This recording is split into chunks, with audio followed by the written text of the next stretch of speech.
Friends, thanks for joining me today. It's so good to see you all. Let me just grab something really quick. I'm gonna sharpen my knife. I don't know if you've seen these, but my daddy used to sharpen knives on this. And I have an amazing knife that I've gotten at the Asian store that I love using for everyday use, but it just needs a little bit of sharpening. I'm gonna adjust this. You're probably wondering what I'm doing today. Well, you know, I've been thinking about how constantly I talk to buyers and they're clueless and really stressed out over buying a house. Well, it's a big purchase, I get it. So let's sharpen our knowledge this morning or today with the buying process. What is it about? Why is it so scary? Well, it's scary because it's a really big purchase. Secondly, if you don't really know the ins and outs of the process, it freaks you out a little bit, right? Freaked me out. So after rinsing this, I can start chopping. I'm gonna grab my cutting board. And just so you know, I am taking a whole chicken and I'm going to cut it up and make a very old, traditional, ancient soup. I call it ancient because this recipe goes back, I mean, hundreds of years, maybe thousands of years. This is used to cure colds, or not cure colds, but it's used to help alleviate colds you might have when you've given birth to children. It's good to eat this soup because traditionally the Hmong people will make this soup and we eat it for about 30 days after birth because it helps to get your body back and running, rejuvenated. And so when I think about the buying process, there's a lot of pieces that go together, but when you just look at it from a 10,000 foot view, it can be overwhelming, or it actually might be a relief because you'll see how the whole process is built from top to bottom, and your realtor, me, will walk you along the way every step so that you don't have to remember every single detail. But when you're buying, I always get asked, you know, buyers will call me and ask me, well, what do I need to do? How can I get this house? Well, the very first thing you need to do is get together with a lender, whether that's a bank or a mortgage broker. And this is what I tell all my buyers.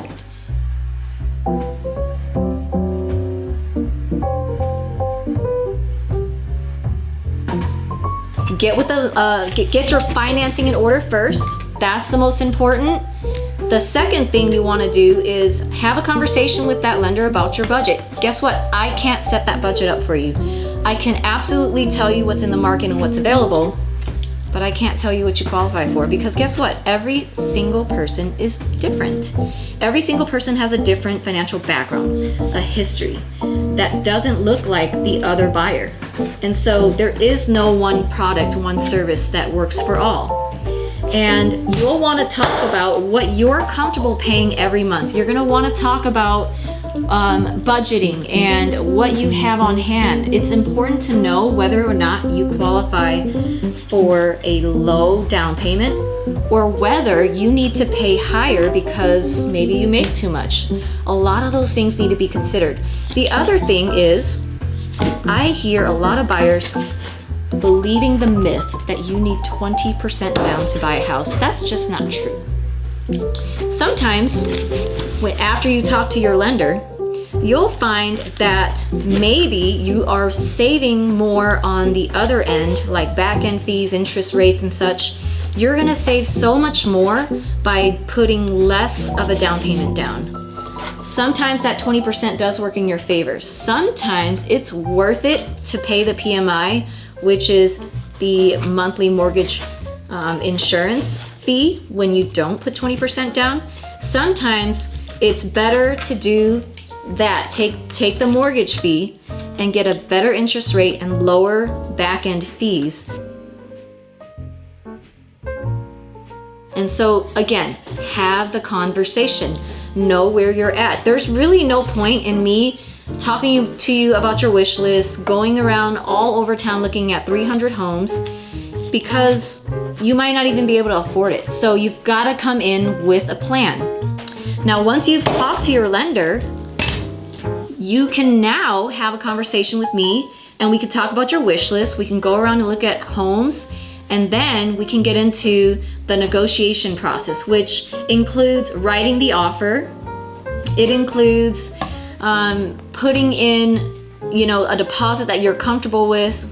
It includes, deciding when you can close, how long that's going to take, depending on maybe you have a lease that you might want to get out of. Maybe there's a lease you can't get out of. So there's all those things to consider when writing the offer. How soon can you do the inspections? Once you found the house that you love and you do the offer and get the acceptance, we now run into inspections, appraisals, and then the legal documentation to get you closed properly and officially. And that's the fun part. That's where I step in, and it's a grueling process. It can be stressful because guess what? Everybody's different. Everybody has their own ideas of what's the best offer, what's the best way to close, and then you're also waiting on a number of parties to do their job so that you can get to closing. All right, so what I'm gonna do next is I'm gonna grab a soup pot and we are going to start cooking this chicken that I just quartered and cut up. That's the fun part. I'm gonna wash my hands. I always say that a clean cook, a great cook is a clean cook. So I say to my kids all the time, kids, a good chef is a clean chef. You're gonna wanna always keep your hands clean for the most part. Before you start any next process, you wanna clean up the mess from the last process. And that's a lot like real estate as well. You don't wanna jump in to buying a house until you've already laid out a good foundation. Know your budget, know what kind of house you're even looking for. It's in your best interest to look at homes that are most suitable to your preferences, your lifestyle, and your needs. I like to use a pot that's pretty deep. I wanna say about almost all of your arm's length on the lower half of your arm. And we wanna get the water till about almost full. And it's because you wanna leave a little room to put your chicken in to boil. Once it gets boiling as well, you don't want it to overflow. So you wanna do it one step at a time. So I'm filling it up now, and I'm gonna put it on the stove on high heat. Now the inspections can be a very grueling process. Once you get that offer, you're excited, you're celebrating. Oh my gosh, I have an acceptance. But don't forget, there's a lot more up ahead. You still need to do your inspections, and finding a good inspector is just one of the steps along the way. Sometimes your realtor can give you a list of recommendations for inspectors they've used that they thought did a good job. One of the things that I like to tell my clients is don't just look at the price for the cost of doing an inspection. A lot of times it's asking the right questions. For example, do you check roof? Do you check foundation? And can you look behind the walls with an infrared tool? Some inspectors just don't do that. There are some inspectors who won't even go in a crawl space. All right, I'm gonna start it on high heat. And then I'm gonna start putting all this lovely cut up chicken into this pot, one by one, and we're gonna let that water just come to a boil. After inspections are completed, it's a great idea to stay behind and talk to your inspector and ask any questions you might have. You might be wondering, well, what did you mean by the roof is halfway through its life? Well, how much is the lifetime of a roof anyways? You may decide then that you need to send in a specialist, someone that is specializing in that field. For example, if a roof has issues that the inspector found, you'll want to call a specialist to come in, a roofer or a roofing company to come in and just double check things for you. That's totally okay. There's so much power in buying, you guys. Now, once we negotiate with the sellers and tell them what we want out of the repairs, out of all the things that you found on the inspection report, we then negotiate that back and forth, and you decide those time frames as well, about how long it takes for each side to look at the request for the repairs and then make a decision on what you want fixed and what can be fixed. From there, the inspections will then be provided as well to the seller if you choose to provide it to them. The sellers will look over it and then they will let you know whether or not they will or will not do those repairs. Once you've come to an agreement, you then order the appraisal. And I recommend waiting to order the appraisal. Sometimes ordering the appraisal too early on and then finding out that the house is compromised with inspections, you're gonna lose out on like $500 in an appraisal that you're not going to actually follow through on.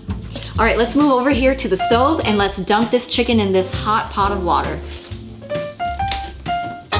So once the appraisal has been ordered, it takes about 3 to 5 business days, and that's just to get it scheduled. Once it's scheduled, the appraiser may take up to 10 business days to return that report. This is probably one of the longest time frames.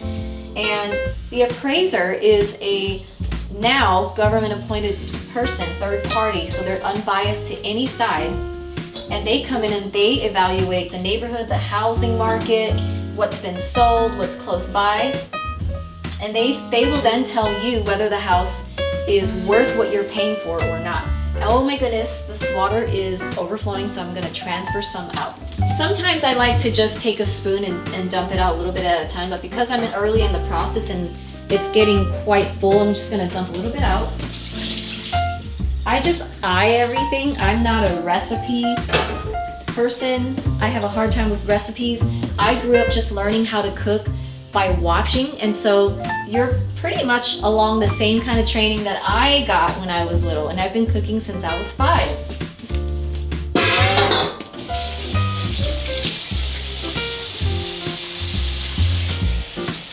A good chef is a clean chef.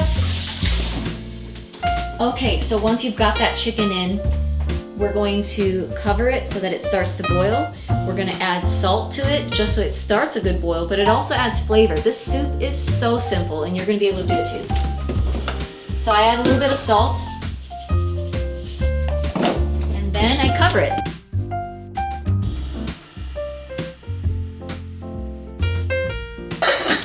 And now you use your ears to listen for when you hear that boil going. And when it starts to boil, you're gonna want to stir it up a little bit and then let it boil on its own without the lid. And then we'll continue further from there. But once that appraisal comes back and all is good, you are now moving to the final phase, which is just gathering all your legal documents. That's gonna be turning in, and you might turn this in the beginning, but they still may ask for it in the end. They're gonna want underwriting that reviews your entire file for compliance and accuracy and truthfulness. They are gonna ask for your recent bank statement so that it shows that you're still keeping a balance. They're gonna double check that you're still employed, and they're going to finalize that all the other documents, like your taxes. They're gonna make sure all of that has been verified. Everything has to be verified. This is a system of checks and balances that are just vital to any sale. Now, once that process is underway and going through, we will then go and do a final walkthrough. We'll walk through the home, make sure that we are looking at it not from like an inspection perspective, because we've already done that in the very beginning. Now that you know what you're buying, after doing all of those things, we will then ensure that no appliances have been stolen before you buy the house. We're gonna make sure that the house has no walls punched in, so you don't want to find renters renting it out. So those are some main reasons, some major reasons of doing a final walkthrough.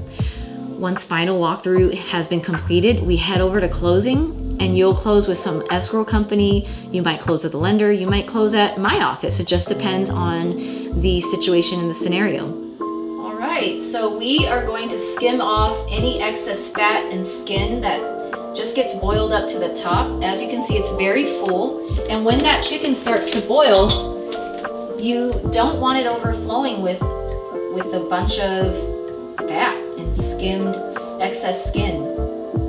So I'm skimming off this fat and excess skin because you don't want to eat this as part of the soup. And as you can see, this pot is very full. So it won't hurt to take a little bit out that doesn't belong. And you'll want to give it kind of a good deep stir just to get that meat moving, and that way it fully cooks on all sides.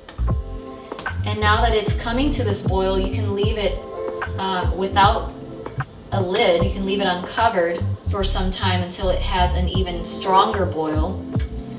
And then turn it down to low and let it boil for about 30 minutes. We're getting there.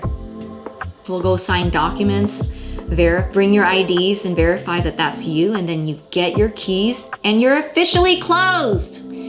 Guys, the buying process can be overwhelming, especially when you're trying to negotiate repairs that you want done, or even when you are dealing with appraisals. Believe it or not, appraisals can be deal breakers. Sometimes an appraiser's subjective opinion can really affect the sale. And so you always want to be with a savvy real estate agent who can not only be resourceful, but who can actually speak to these people on a peer-to-peer level and get things worked out on your behalf. There's a lot of power in buying. And if you know that process and you have an amazing, genuine, honest realtor who works hard for you, you're gonna get through that process seamlessly. Okay, friends, I've got the soup behind us. It's starting to boil. I'm gonna let it cook for a little bit. And we've so far added water, chicken, and salt. And you could even add a little black pepper too for a little bit of a kick. But this is a very simple soup. My people, the Hmong people, spelled Hmong, we are an ancient group of Aboriginals from China, but we're not Chinese. We lived in the lands just like the Native Americans lived here in America. Before the Chinese came and took over the lands, that was where we lived. And our people lived off of the land 100%. We are hunter-gatherers, foragers, and we used anything and everything that was around us to make our meals, to make our culture come alive. And so a key ingredient we always use is lemongrass. This is grown in the ground. It's super easy, and then you pull it out and it looks like this. You clean off the dirt. And what I'm gonna do is I'm going to add about half of this stock into the soup. This really helps with colds, flus, even body aches. It's just a great way to heal yourself back into recovery. I'm gonna cut it in half. So I'm gonna get my other lovely knives. And I like to just cut it right here at the end because I don't really always use this unless I can thaw it out a little bit more. I freeze these after I buy them fresh from the supermarket, and you can find this at any Asian store. If you're at like an American store, you'll probably only see the ends here. But I like the whole thing because I know how to use it.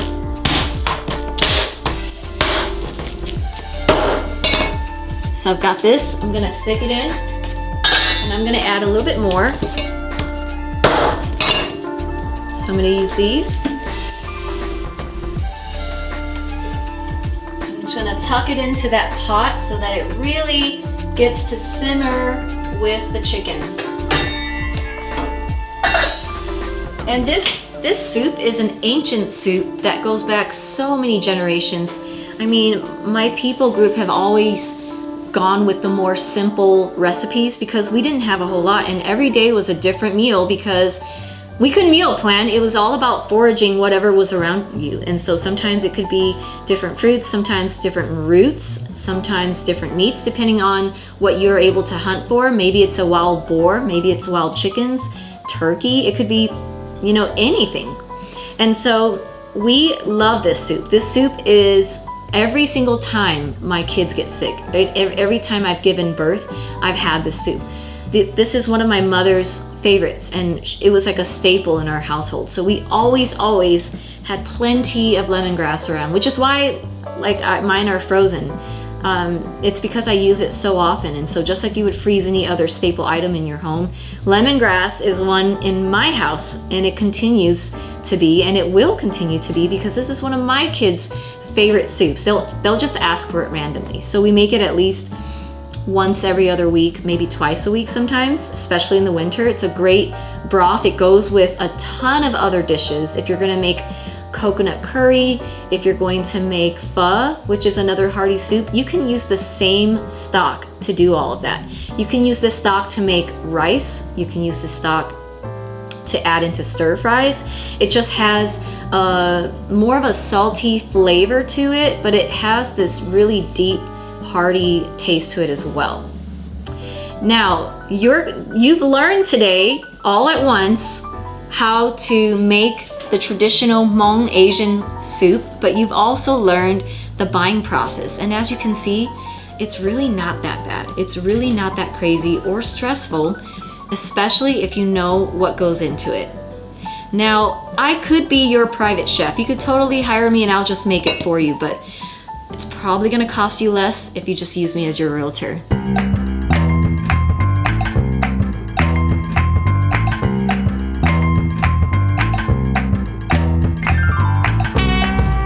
Now, the soup is almost finished. I'm ready to serve it, so let's eat, guys. Come on, let's eat.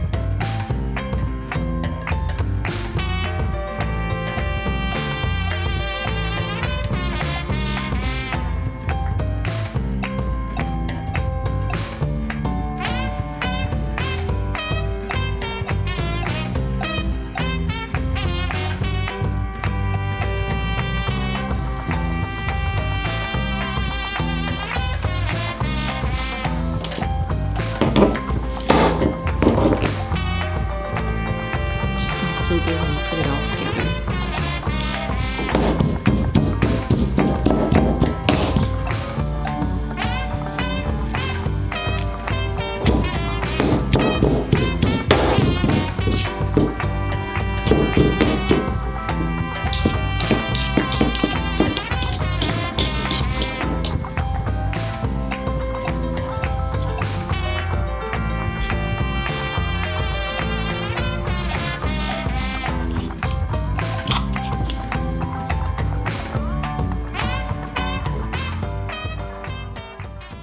Shank Master MyLee.